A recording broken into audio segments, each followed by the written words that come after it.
Good afternoon, everybody. Thank you for being here, and thank you, Dr. Greer, for joining us today. Yeah, good seeing all of you. And Raven, thank you for setting it up. Yeah, I just want to update you guys. Some of you may have heard all of this. The back late June, about 3 weeks ago, I guess, um, what I had predicted in the 1990s began, and that is catastrophic disclosure run by cutouts for the cabal, who are now officially in position on the White House advisory group headed by Avi Loeb and involving Gary Nolan and Tim Gallaudet and others. And then, of course, chief disinformation proponent, who has been an understudy of Dr. Death, Colonel John Alexander, was appointed as a staffer on this issue for the National Security Council. So it is a worst case scenario. I won't varnish this or paste over it. And we're trying to take actions to correct it. I think all of you saw we sent out a, unless otherwise directed letter, a 2.0 version. The first one was in 96 and it had a 60-day timeline that unless we were notified otherwise, that's what UNOD stands for, our assessment is that these programs are criminal enterprises, and we will be soliciting not only domestic but foreign information whistleblowers, but hard evidence, since the 4 tranches of information released to date by the Department of War and the White House have much less relevant material in it than Project Blue Book, which was itself a cover-up front, released in the 1960s. So we are holding people to account for this. I have provided a new almost 2-page briefing and advisory for the president that was given to him directly by someone on our team who knows him personally. And we have also delivered materials to the Secretary of War, Pete Hegseth, as well as others. And in fact, I'm in Washington now. There's someone on our team who is going to be meeting with the Secretary of War this week. So that's sort of what we're trying to ameliorate, fix this, sort of misdirection.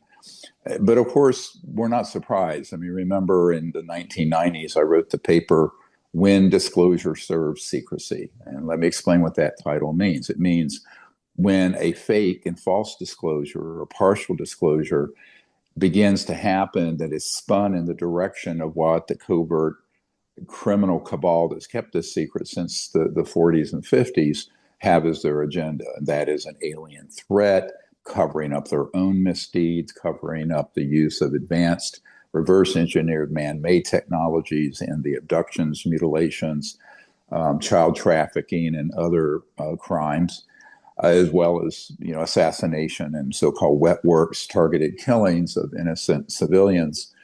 This is all part of the same group that have these cutouts or non-official cover people who are carrying water for this criminal enterprise, who are now in the key positions doing this. And as you also know, there was this fake disclosure forum, which I love how everyone's ripped off the name that I created in the 90s, at Capitol Hill, that was in the Kennedy briefing room, headed up by Chris Mellon, who has been an operative and had worked with Senator John Warner, not to be confused with the current Senator Mark Warner of Virginia, both Virginia senators. Senator John Warner's dead, but he was a low-level functionary on the cabal keeping this secret, and Chris Mellon was right hand to him on that. And of course, he pretends like, oh, this is all something we need to discover. But his opening remarks were the intruders into our airspace and the threat to our national security. This is what the warmongers and the religious fanatics want. And then to top it off, now after several horrific interviews that the vice president, J.D. Vance, has given, he did another one on the biggest podcast in the world, Joe Rogan, and again referred to the UFOs as demons. So, of course, that's because he's part of an extremist religious group, a fanatical group known as Opus Dei at the Vatican.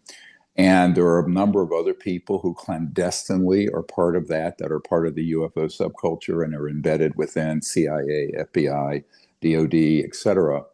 And this is a very big problem. We saw this in the 90s. We have warned against it in briefings with members of Congress I've had personally, and the very detailed memos that have gone and been put in the president's hand. But so far, it's fallen on deaf ears. So we're now in a launch period of false disclosure and catastrophic disclosure unless we can bend the curve back to the truth. And this is a very big question as to whether that can happen. So I would tell people we need to be prepared for this because it seems like over the next coming months or a couple years, their original plan that Werner von Braun, who invented the rocket for Adolf Hitler, warned on his deathbed to Carol Rosin that they would hoax and create the specter of an alien threat in an attempt to unite the world around a fascistic, militaristic, global order based on fear and controlling people through fear rather than peace and universal peace, which is, of course, our mission. So I think this is, I'm giving you the unvarnished truth. This is how I am.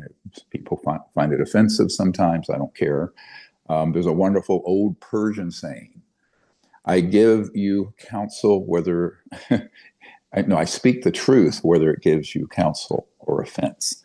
So I think it's important that we be speakers of truth to power here. And all of us are going to have to organize around that who know the truth and are working for peace as opposed to endless war, exporting. Really what they want to do, they want to create world peace by uniting the world around an enemy from space. That's been the long-term agenda. World unification through war, not through peace. And because fear is so contagious and people have so little knowledge on this, unfortunately, even our political leaders are very susceptible to these narratives because they haven't spent the time to drill down on the subject, on the counterintelligence, disinformation programs, the psychological warfare operations from the CIA. This whole subject is so complex. And when you're busy, it's very easy to pick off these politicians who are all brand new to this, one by one by one. And that's exactly what has happened, unfortunately. Now, does it mean it's a lost cause? No. It may be that these foolish advisors and people will run their course and a light bulb might go off at some point over in the heads of the ones who are making these decisions. But it's also why we need to make an appeal to those of you in other countries to reach out to your governments, your parliamentarians, your folks, and send them our material, and particularly the speech I wrote that I gave a few weeks ago that was really written for world leaders, and I just decided to deliver it as if, well, as if they wouldn't, because apparently they haven't. Now, we don't know how this is going to play out. A friend of the president said to me once, well, he'll keep his friends close, his enemies closer, and sometimes he'll pull people in just to give them enough access to catch them red-handed in all manner of things, right? So, and I don't know if that's true or not. The other very disconcerting comment that was made by a member of Congress I've met several times, Congressman Burchett, is that he said, well, now that the White House is releasing this material, we don't have to have any more hearings. Very big mistake, because now that we know that the president has been completely, his people around him have put into place a Trojan horse. These are people who are in there who are foxes in the henhouse, who have this agenda and who secretly, and this believe that these ETs are alien demons who we need to fight and are a threat to the national security. So that narrative has made it all the way to the top. Both in Congress, there are people who are espousing similar foolish ideas, and yet they still haven't understood what I call the kindergarten level of the subject, and that is that the prominent and dominant phenomenon that people see is man-made. Those are man-made operations, man-made anti-gravity craft, human conducted abductions, mutilations, child trafficking, all manner of horrific things.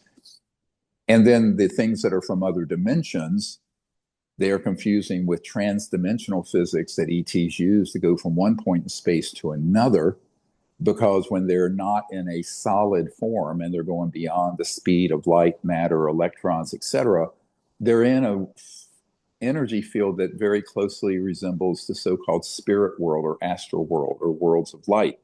And we began to reveal all this information back in the early 1990s, but it still isn't understood by the general public or by the media or by politicians.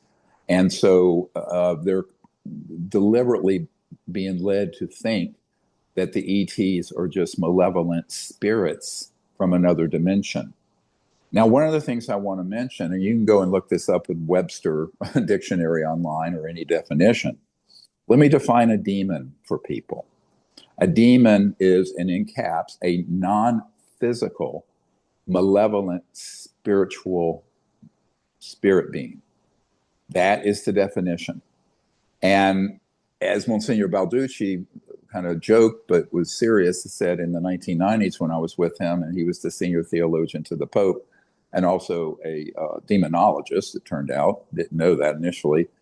He said, no, neither demons nor angels need flying saucers, and they certainly don't have bodies that we dissect. So the problem here is a very big paradigm crisis.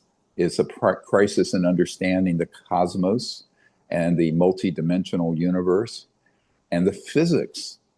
Let me be clear, the physics of transdimensional interstellar travel, communications, etc.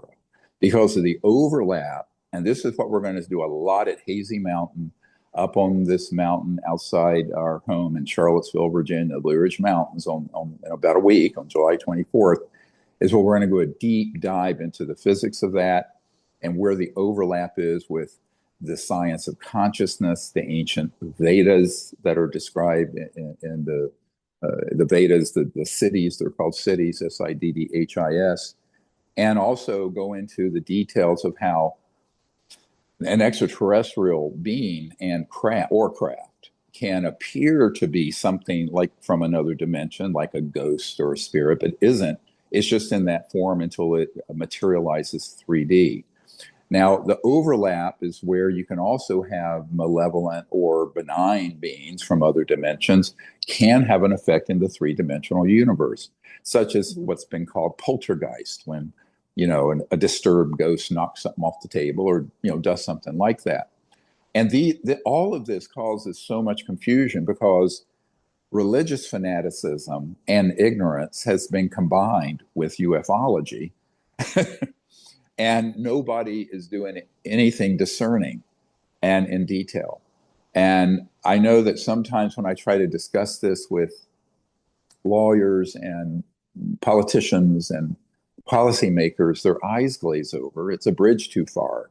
But the problem is, if you don't understand the kindergarten level of this, and that's what I'm describing right now, it's the first thing you have to understand, is that there are three major phenomena being called one thing. But that's by design by this covert group, because in that confusion, they can misdirect people and run their agenda.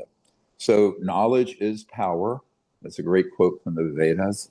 And we have to continue to put the knowledge out and the truth out, even if initially people don't understand it. And that's just the nature of a very big paradigm changing time like we're in. It's a huge shift in our understanding of ourselves, of the cosmos, who's in it, but also these other dimensions, which I don't deny exist. I just think you don't call the boogeyman from the lower dimensions of the ninth ring of hell an extraterrestrial biological entity in a physical spacecraft. I mean, to conflate those two things is such global, unbelievable ignorance that it beggars the imagination. But what can you do? I mean, this is, now we have, a guy who's a heartbeat away with an 80-year-old president from the Oval Office who is saying this in multiple interviews. So this is very dangerous time. And this is the result of, I want to be clear, religious extremism and fanaticism devoid of truth. It has nothing to do with real religion, real spirituality, real truth. And this is one of the real problems with organized religion. It devolves into these sort of corrupt, superstitious belief systems that are manipulated by men wanting to seek control and power over their flock. It is that simple. It's all about power. It's all about control. It's all a disinformation effort. And in some cases, they're sincerely believing what they're saying. I think the vice president does. But of course, they're sincerely wrong. You can be sincere and wrong. So he is sincerely wrong, and he's been misled. And we knew this was coming because in the 80s and 90s, there were books written by extremist religious fanatics from many walks of life saying that the UFOs and the ETs were demons and were from the devil and this sort of thing. Now, you would hope that in the modern era, educated people like a vice president who went to Yale Law School would know better. But here's something I want to say, and you need to listen.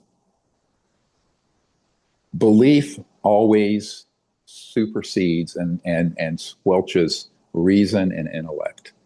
Look at the Third Reich. Look at Adolf Hitler. You had geniuses who were in there, who, in terms of physics, chemistry, everything else. But their belief system that they had to exterminate anyone who was in a pure Aryan race trumped all of their other capabilities, intellectually or otherwise.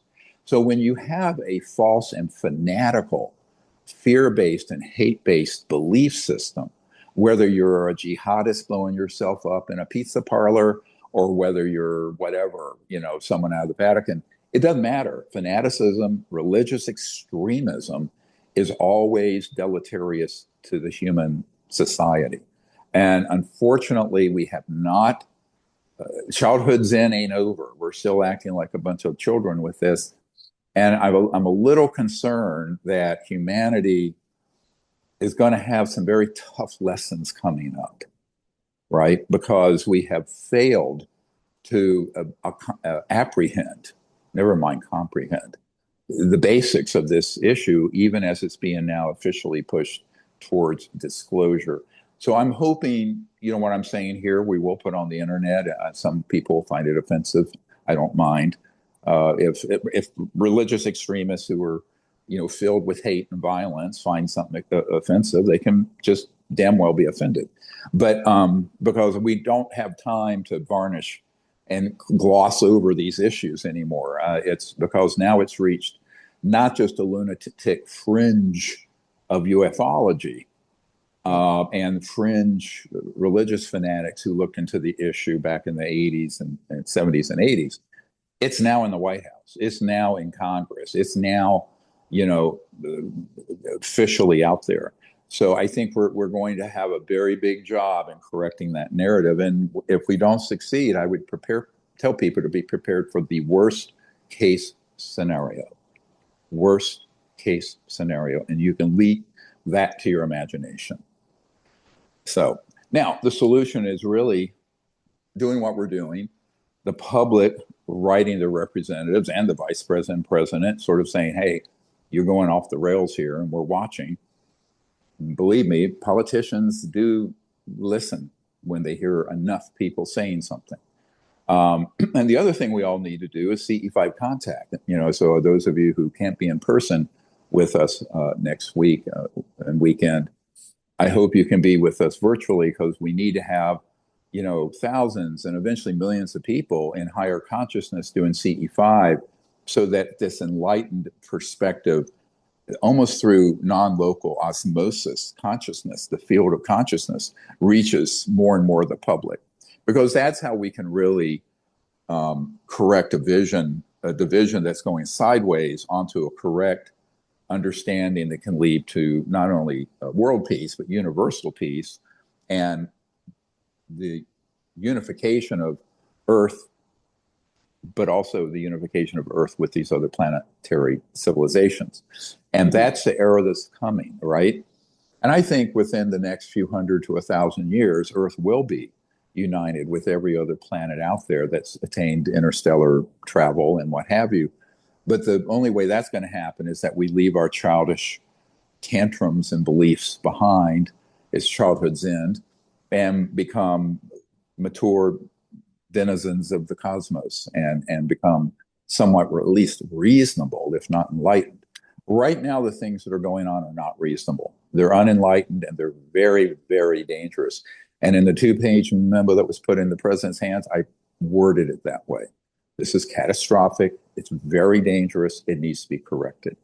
But of course, then this week you have the vice president calling UFOs demons. So there you are. So we're going to do what we can. I hope all of you can as well. And so now I'll open it up to your questions. All right. Let me see here.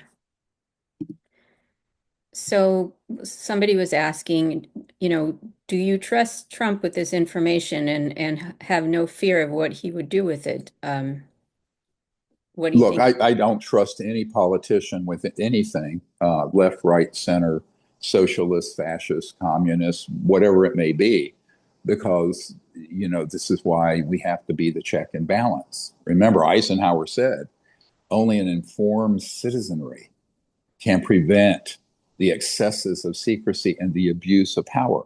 So this is not about my opinion about any particular political leader or party. We're nonpartisan, have to be. We're global.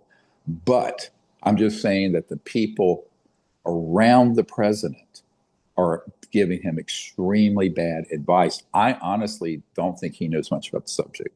I think he, when we were told, I was told 1 or 1.5 pages max is the only thing he will read on any issue.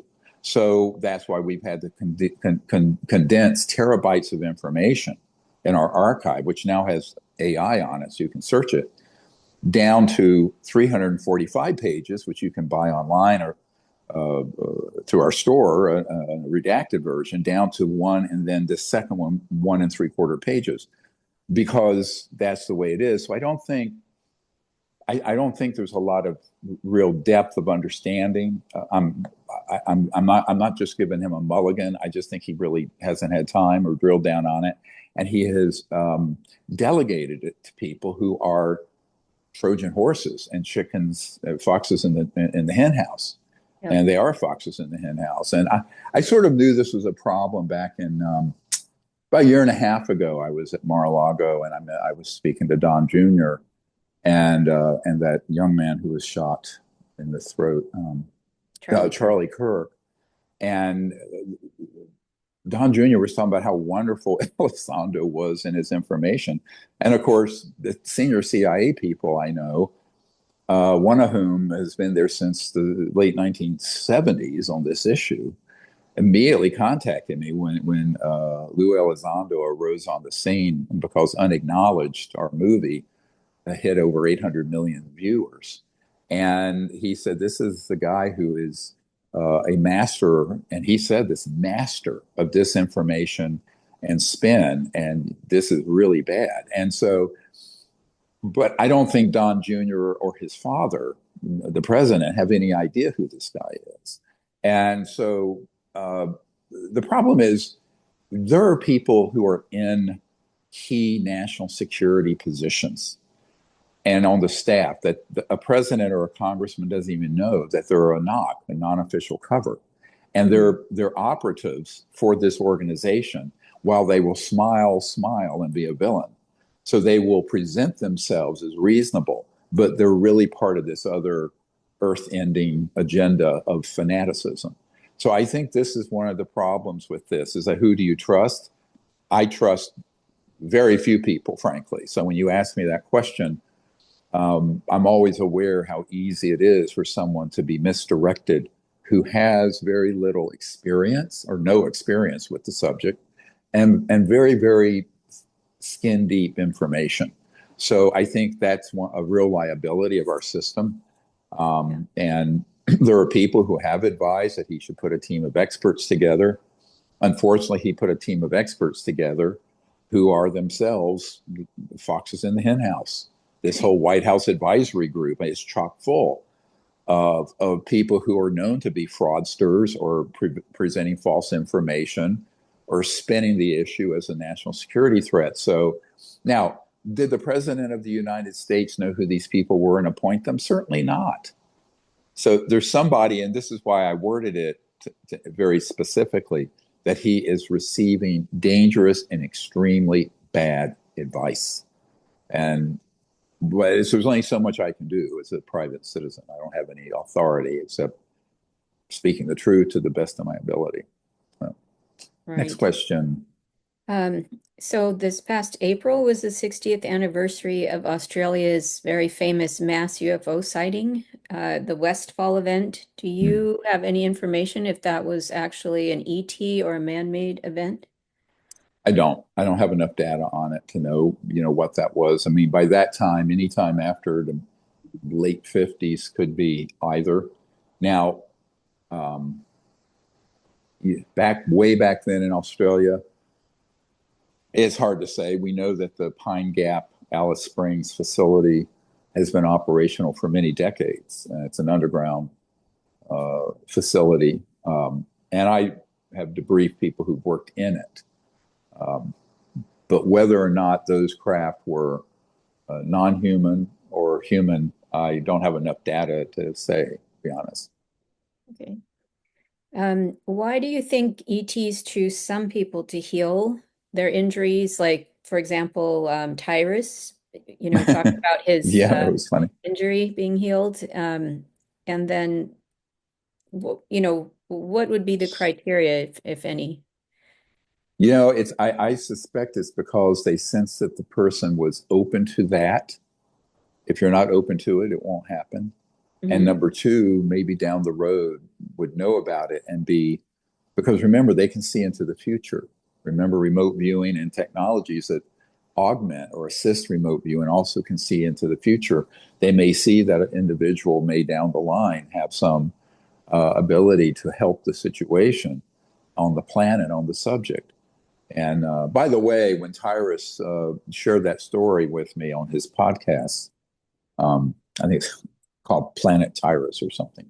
Yeah. He said it was the first time he had ever spoken about it to anybody, Hmm. and he wanted to share it. And it was a beautiful story of healing. And we hear this all the time, by the way. And of course, Gary Nolan, this fraudulent academic at Stanford, he's the guy who took the DNA from the Atacama humanoid and falsified all the results, right? After he got a 3 point some $1 million one-off grant from the Department of Defense the week we gave him the DNA sample. Gee, what a coincidence. Now he's getting money from the CIA to document brain injuries and other injuries due to encounters with UFOs without saying that all of those injuries are related to man-made UFOs and abduction programs. So, this is one of the problems. You get people with great credentials, like Avi Loeb at Harvard or Gary Nolan at Stanford, or people with military experience and credentials, like Lou Elizondo or Tim Gallaudet. And those people go, hey, I can help you with this. And they're actually on the payroll of those organizations that's been keeping it secret. And as the CIA guy said, have been uh, lying to the government, the media, and the public for decades, quote unquote. This is in the email I got from this senior CIA guy who very much supports what we're trying to do. But I think it's predictable. It's something we saw was probably going to happen in the 20, well, more than 25 years ago, 30 years ago. But it's still nevertheless disconcerting to see it happening in real time. And I think it means that we have to redouble our efforts to speak the truth and to correct the false information to the extent that we have. And I think each of us who know the truth should be doing that and find our own voices and our own way of saying it. Right. And then other than growing back, let's say missing limbs, are you aware of any other ET technology that's medically oriented?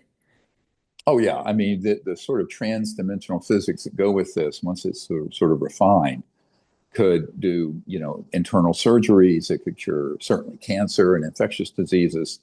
It's all about understanding at the elemental level of space, time, and matter, which is what you're dealing with here, and being able to then master the particular science and developing systems to address that. So down the line, I think we're going to see an enormous revolution in medicine, where mostly non-invasive interventions, i.e., not surgical or chemical drugs, would be able to be utilized to fix most problems and also cure a lot of the worst chronic diseases that kill most people in our society. Most people are killed by lifestyle related diseases and cancers, heart disease, strokes, diabetes, etc. Now, some of those things obviously would require, if you're really going to be healthy long term, changing the way you live, because if you're 300 pounds overweight, there's only so much that can be done. But I think that what you're going to see once, and this is the technology area that we recommend to be released right away, although the trillion-dollar pharmaceutical industry may not like it, but or the insurance carriers or the medical industry, right? The medical industrial complex. But over time, it will transform medicine. As a doctor, I've learned enough about this from people who worked in these systems that it really will be revolutionary in medicine. And the second thing that needs to come out right away are the energy generation systems that would give us a new civilization and no pollution or poverty within a generation, 15 or 20 years. And that, down the road, the ones that are teleportation systems that we developed, humans have developed, and anti-gravity systems will be able to come out. That requires a very different structure in the world where, as I have said, the entire planet and every nation and people in it agree in a pact to not use those technologies against one another. And if anyone starts to, every nation rises up against that one that does. In other words, it cannot be just sort of a gab fest with no teeth like the United Nations. It's going to have teeth, because you're always, always, always going to have some sociopathic or psychopathic person become the head of state somewhere. And once those technologies are released, that whoever that nut job is, who's a bloodthirsty, power-hungry person, can and will use it. This is not a this is not a flattering portrayal of humans, but this is the state of humans right now, and it's not going to change in a twinkling of an eye. We need to bring out the science and technology part of this before humans all reach some sort of higher state of consciousness, enlightenment. And so you have to put in structural checks and balances against the misuse and abuse of these technologies, which we have not done since the advent of the atomic and nuclear bombs and whatnot, obviously, because those have proliferated all over the world. And we don't have a world structure and pact that has any teeth that's enforceable to prevent those technologies from being proliferating and being abused. And that includes the United States. In other words, every powerful and superpower empire sort of country in history always views themselves as exempted from that there are two sets of rules. No, this has to be a rule that's for everybody, because the only way humanity is going to go forward is that we do advance with these technologies, but only in a way that is using them peacefully and non-harmfully. And I've made this since 1990. I've always said, as an emergency doctor, I've seen a knife used to, put butter on your bread or to slit someone's throat or stab them through the left ventricle of the heart. It's the same instrument. It's the same technology, a knife. But what matters is the consciousness that wields it. And if there are malevolent leaders and countries that would have this, they would have to be absolutely stopped. And I mean by all means necessary. Absolutely. It's the fate of the world is in the balance. So it isn't going to just handhold and singing Kumbaya initially. It's been, the way I understand it, a really good term that I read some years ago when I was young about this early phase of world peace is that initially it'll be a piece of the chained dogs, like the mad rabid dog. You're going to have that sort of like chain. And that's something that is a frank conversation that needs to happen. Now, I think usually what happens with the president and the National Security Council and certain members of Congress, people go in there and just present the worst case scenarios and justify the continued secrecy. So for 80 years, that's been the argument. We can't let the public know, they'll panic. And two, we can't let the technologies out because they can be used for bad purposes. Uh, of course, that's a really bogus argument. It just is a lazy way of saying we don't want to do what's necessary to create a stable world peace. And it's well known what that needs to be, but there's not the social and political will to do that yet. And that's what, if you look carefully at the wording of that speech I gave, it talks about that. Yep. Your opinion on the Disclosure Day film, what do you believe the filmmaker or Steven Spielberg had intentionally kept concealed in the film about what our government or the covert organizations are still aware of or have possession of? What are your thoughts on that?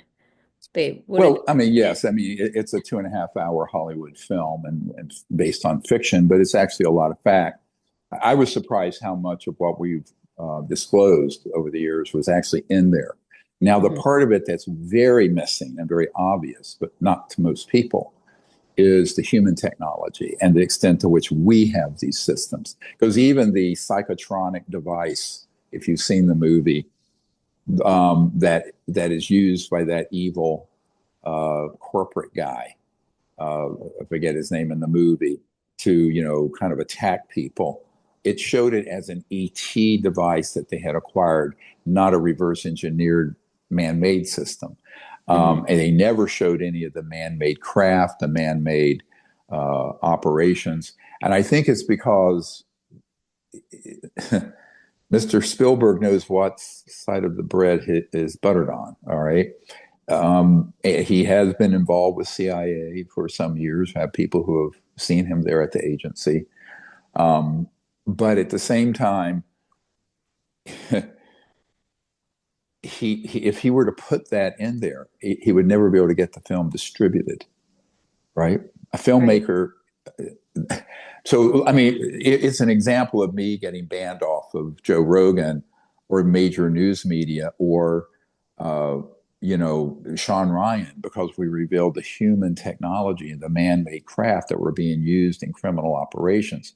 That is the third rail of the UFO subject. You get zapped. And I think he's a very smart guy. Mr. Spielberg's a very smart guy. And I think he knows strategically if he had portrayed the truth, the whole truth, and nothing but the truth, it would have never been able to go into distribution. This doesn't just surprise me. Remember in 1997, I met with Arnold Kopelson, who's a very big multi-billion-dollar Hollywood director and producer back in those days. And he flew me out to LA and sent in a limousine, took me to 20th Century Fox's headquarters. And he said, look, I have a $60 million, which back then, 30 years ago, was a pretty decent budget. $60 million budget to do any film I want. And I want to do it on this, but I want to do it on the whole truth of it. I said, great. I don't think they'll let you. He says, oh, I'm Arnold Kopelson. I can do anything I want, with the huge, Hollywood mogul mindset. I mean, there are a dime a dozen. I've met so many people like that in Hollywood. It's unbelievable. In Washington, it's like, yeah, okay, bro, let me know. So he sent his right-hand person, a woman, very smart woman, younger woman, to the 1997 private closed briefings for Congress. No one knew she was there. I did. And she reported back to him. She said, damn, these are the real X-Files. This is the real thing. These are real. And so he said, okay, we're going to go with this. I said, great. Next thing you know, he calls me up and he goes, Dr. Greer, they won't let me make that movie because it was the truth, you see. You can make a fiction and leave out 2/3 of the truth.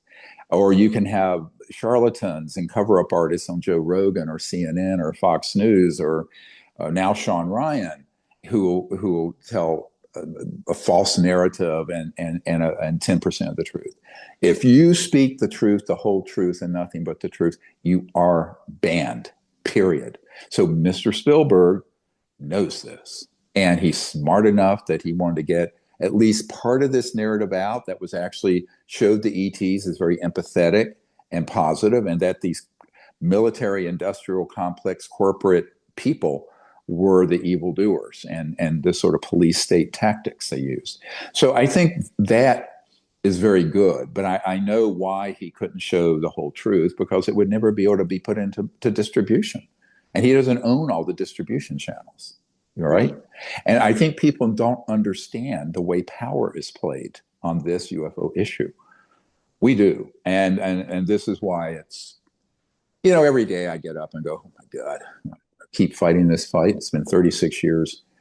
But, it's our mission, and, we're just going to have to keep going. Yep. So somebody was mentioning about crop circles. They've seen there's some interesting ones that have been appearing lately. Do you Mm. think they are being faked, or are some of them still actual You phenomenon? know, the trusted people I know who used to do the science on them have all passed away or are no longer involved, like Colin Andrews and people like that. He was a Hmm. scientist. He was an engineer. And I know that as of maybe 20 years ago, somewhere around 80% of them were hoaxed by people. Now, the real ones are very interesting.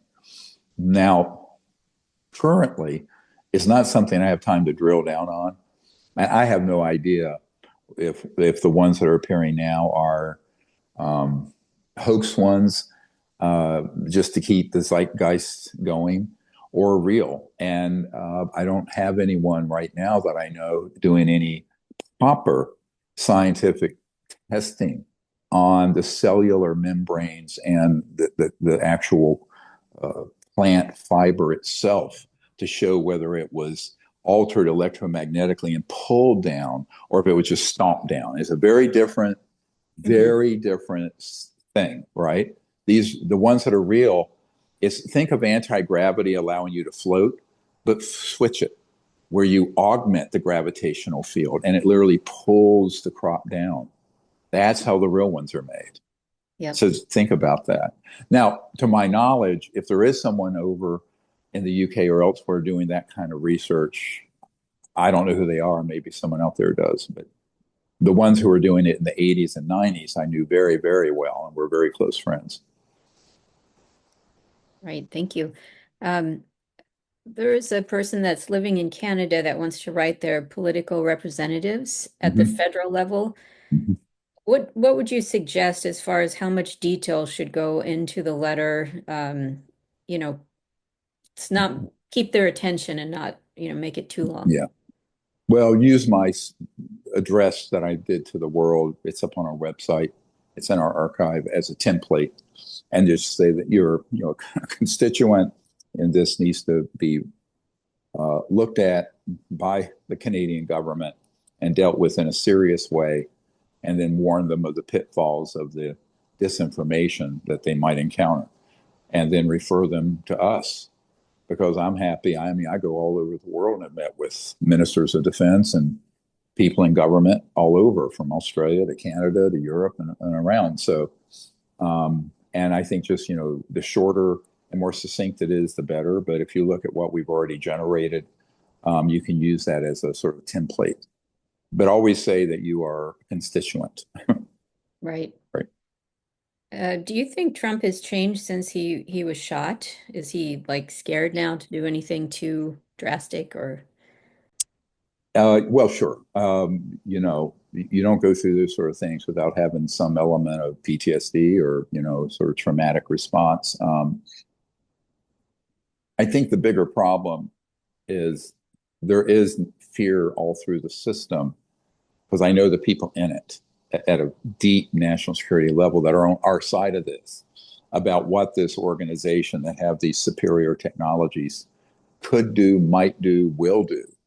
And I think that's something that has slowed things down, because the only way to correct that is either to through legal means and threats of prosecution and frankly execution because it's treason, Hmm. move them over to the right side of the law and under proper oversight, or to send in the SWAT teams and take down those facilities. And I have met with people in government who have that capability, and we've made plans for that. But that can't be done without an executive order authorized by the president, something that massive. And this is, of course, something that we've discussed in detail at very long, multi-day meetings with key military and CIA people who want to do it, but they can't. They need to get a go button hit by the president. Now, as I mentioned before, about a year ago, we learned that the president was wanting to slow things down that federal law enforcement was doing so that most of this, what I'm talking about, won't happen Hmm. until the last couple of months of his administration in 2028, which I think is a very big mistake because it gives way too much time for these criminals to reorganize and outfox the system again. But again, all I can do is provide advice and perspective, uh, and what people then do with it is out of my control. And I think part of that is the fear factor. I think another big part of it is not the kind of fear like, oh, they might kill me, but what I've been told, excuse my language, by multiple people in very much plugged into military and intelligence in the United States is that a lot of these people are having what they call an oh shit moment. They're going, oh my God, this is way worse than we thought. It's Hmm. very dangerous. It's not just like a fascinating hobby or fantasy thing about aliens and stuff. It's a very serious issue, and it's well known in certain circles here and overseas that President John F. Kennedy was killed trying to wind down these illegal operations out of the agency and corporate world.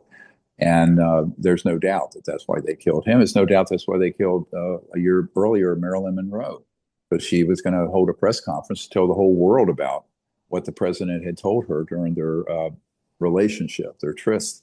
So I think, you know, th- they're not stupid people, right? And I think that there's an element of fear of not only personally what these people might do, but also what they could do globally, like start hitting buttons like set up a series of events that lead to a nuclear conflagration, or set up the false flag alien events, or start another pandemic, or you fill in the blank, right? I mean, don't Hmm. forget, 9/11 happened less than 4 months after our National Press Club event in 2001. And a member of my team who had been the senior scientist at the Naval Research Labs, the biggest Department of Defense lab, had been in the vice president's office, Dick Cheney's office, before 9/11 and saw the plans for it, and was told if he ever spoke of it, they would kill him, his wife, his children, his grandchildren.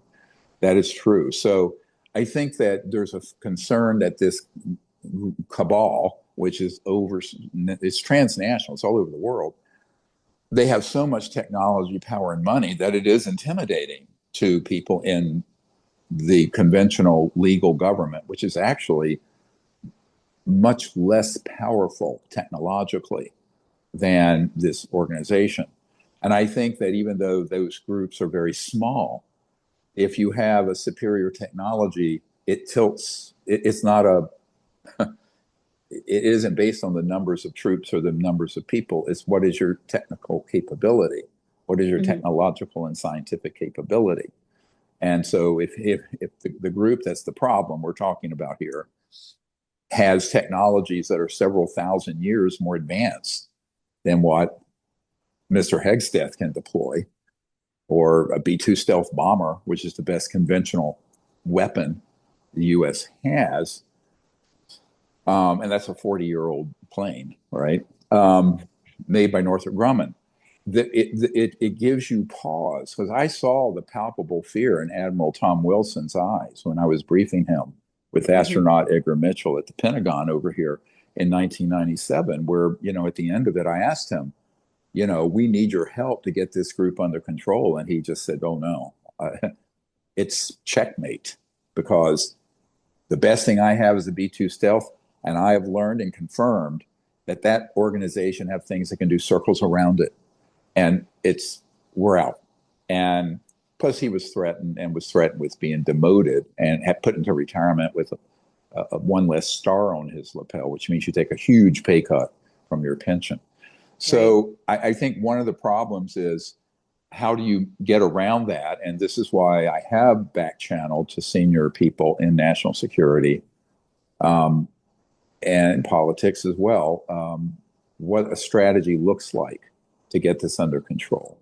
And it still takes a huge amount of courage to do it. And I think there's fear on many levels. There's fear of your personal safety. I know that happened to Mr. Rubio when he drilled down deeply enough as co-chair of the Senate Intelligence Committee when we were providing all that information. And there was someone on the investigatory team out there that was murdered trying to get to the bottom of it. And he knew of this. And I think it does affect people's thinking. But I think it's also the fear of how do we manage something this big? Because, you know, as I said to Lawrence Rockefeller in September of '93 at the Rockefeller Ranch in the Tetons, he said, well, no aspect of life on Earth will be unchanged by the disclosure of this. The implications are so vast and profound. And I said, yes, Lawrence, that's why it's been kept secret, because it isn't trivial. It literally changes everything. And Right. most politicians and government bureaucrats don't want to oversee that much change. So Right. there's the fear of the change. There's the fear of managing the change. There's the fear of upsetting the macroeconomic apple cart of the whole of how the way the world runs, which is on fossil fuels and the petrodollar and oil and gas and public utilities. In less than a generation, all of those would be like a horse and buggy. So now visualize that. You're talking a couple $1,000 trillion in assets that become worthless.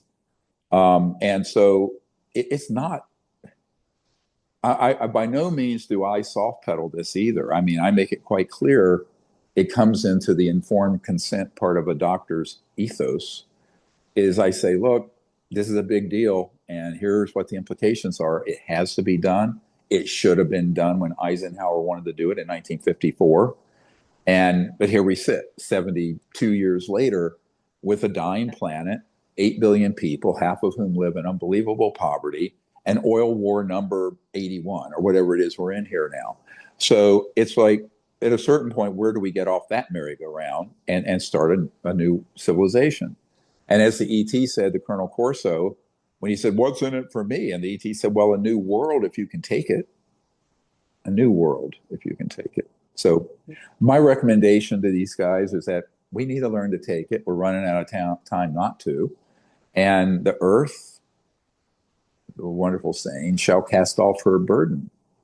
But the burden to the earth and its long-term role as a womb for the evolution of intelligent life in this part of the universe they're not the squirrels and the trees and the dogs and the cattle and the Right. dolphins. It's humans. So, I mean, we have to get right with a higher consciousness and spiritual direction, but also with earth and nature. And and to do that, we're going to have to address long neglected social and political and economic issues that most people they get overwhelmed. Their minds they just don't want to go that far. They're what it is, and I noticed this with the Clinton administration also back in the '90s. They're so busy putting out little brush fires and dealing with crisis after crisis after crisis after crisis. These big multi-generational things they don't want to deal with because it'd be the straw or it'd be the boulder that would break the camel's back because it's so much to deal with. So I'm not trying to uh, you know diminish at all the complexity and difficulty of a honest disclosure. I think it's just daunting for people when they get to the edge of that precipice. Most people begin to pull back. They begin Right. to back off. And I've seen this for over 30 years.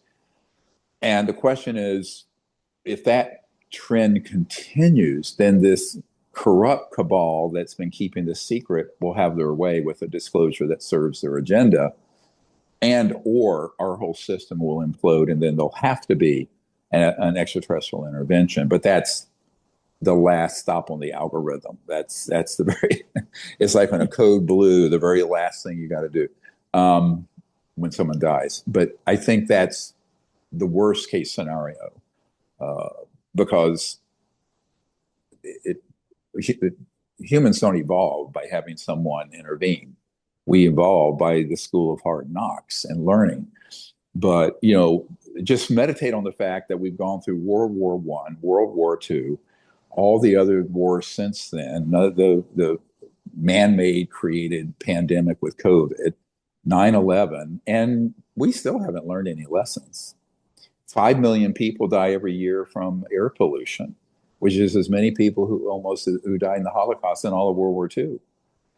No one's doing anything about it, right? Right. Thousands of species have become extinct. So I think that, but when the rubber meets the road, each of these people are men and they put their pants on one leg at a time, like we all do, I do, or your skirt or whatever it is.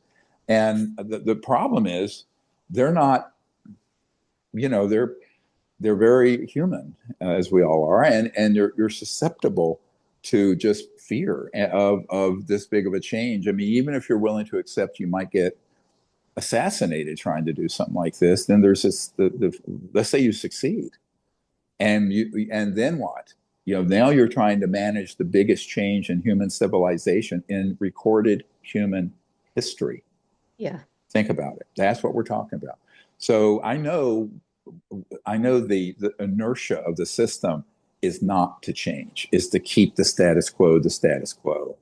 And that has been the mantra for 80 years, and which is why Eisenhower was shut down in what he really wanted to do. He wanted to disclose this. He wanted to have a peaceful relationship with the ETs, and he wanted to disarm nuclear weapons and make peace in the world and with the Soviet Union. And he wanted to bring these technologies out that would advance all of humanity. Hmm. But this cabal shut him down, and the rest is history, as they say. Is there a potential timeline for any immediate drastic changes that we can expect soon? Do you think like the next 6 months will, could these covert groups implement something? What are your thoughts on that? Well, time is a bit of an illusion. It's actually event horizons, or the delta of change, the rate delta, the rate of change. Um, and that is not the same as time. So it could be stretched out further if we make some changes in the right direction, or it could be imminent. And there's no one. One of the things that someone's a charlatan when they're a channel or a psychic, and they give you an exact date in the future something's going to happen. Right. Why? Because the time is really not there in the real sense. It's the rate of change of events that is time. And Hmm. so I know this sounds very abstract, but it's important to meditate on what I just said. And now at the same time, there are limits of how much, let's say, negative events can happen to the Earth or to the ETs because of our advanced weapon systems targeting them before it just has to get changed, right? And it will. Because what I said to General Stubblebine in 1992, I said, look, you have your little evil plans with your goose stepping fascists who tried to buy me off with $2 billion. But there's another plan. There's a divine plan. There's a higher dimensional plan. There's the extraterrestrial people's plan.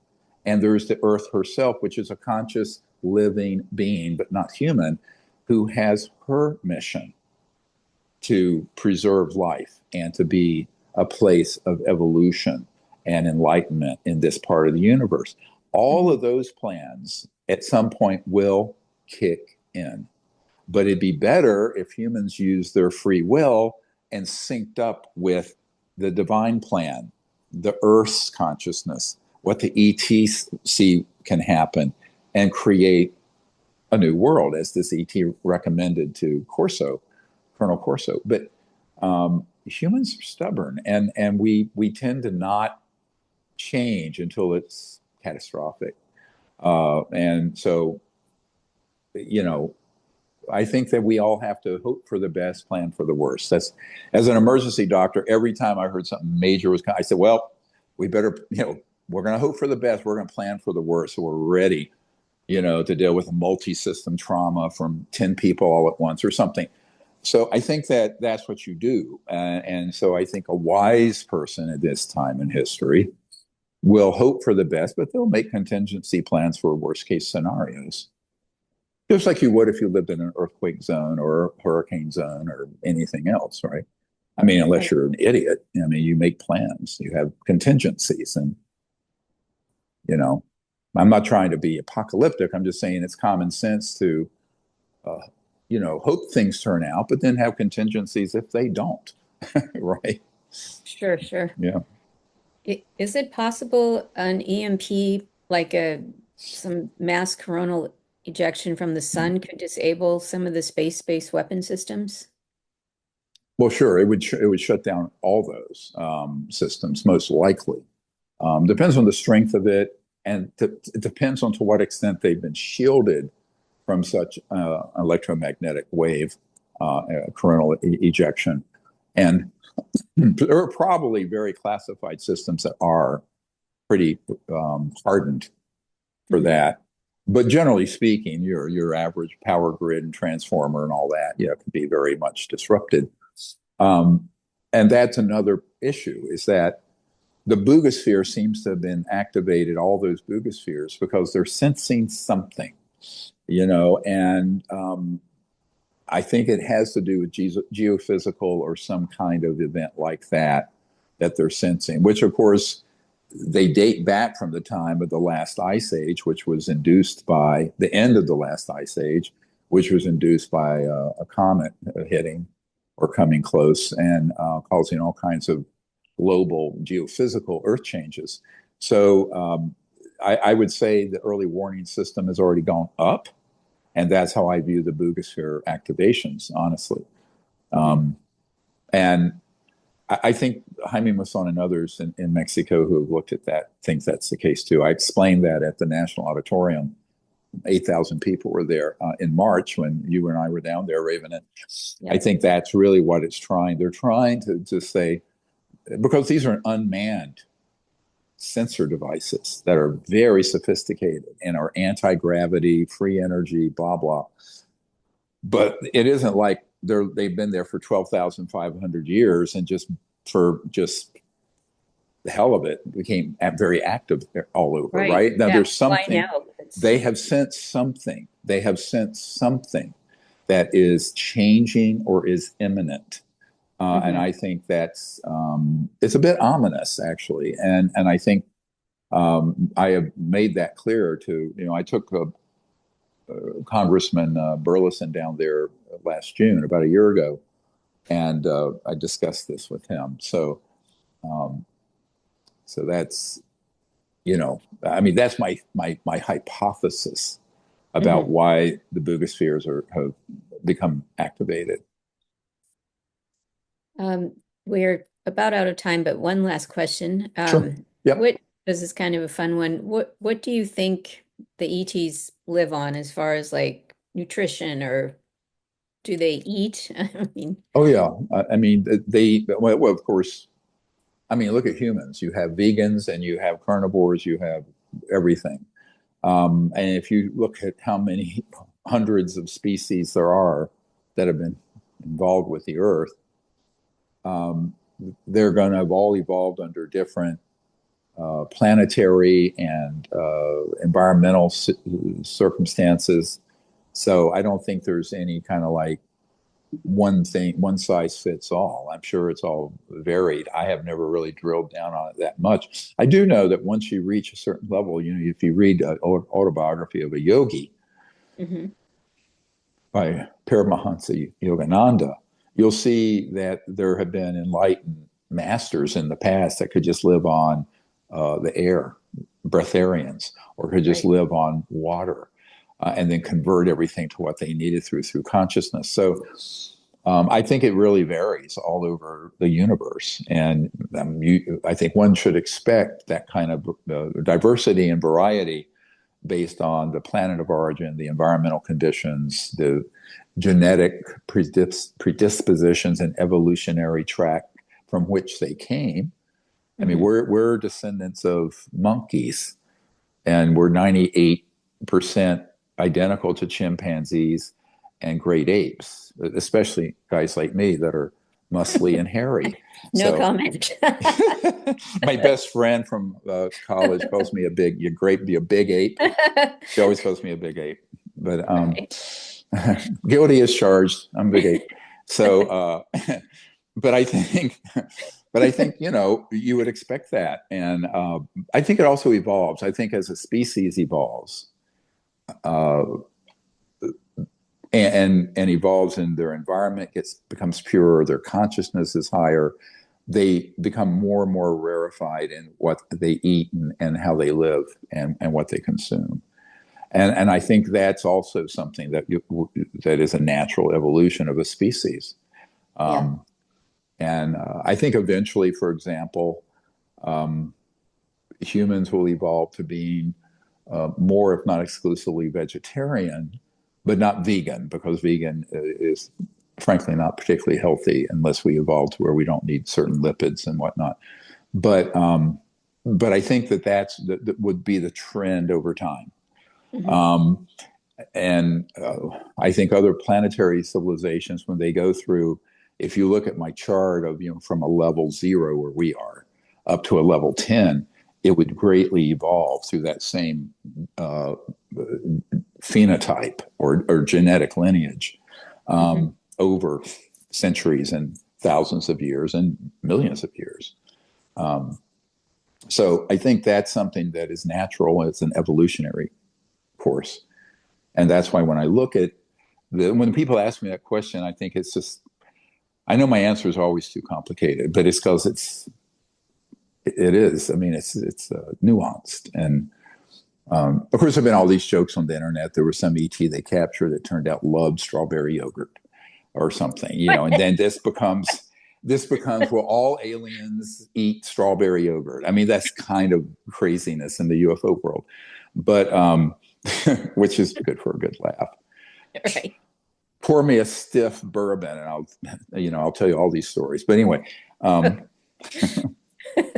anyway, I hope I'll see a lot of you at Hazy Mountain here in Virginia in the Blue Ridge Mountains next weekend, and Friday, Saturday, Sunday. And there are still a few places open. After that, we're going to have 3 nights where we're going to go up on our land up in Hot Springs, Virginia. It's about an hour and a half from where the Hazy Mountain facility is on the mountain outside Charlottesville, and do CE5 with a smaller group, maybe around 20 people. So Hmm. if any of you want to come to that, contact Raven. And look forward to speaking to the rest of you next month. All right. Thank you so much. Okay. Thank you, guys. Appreciate Hey, your help. bye-bye. Bye bye.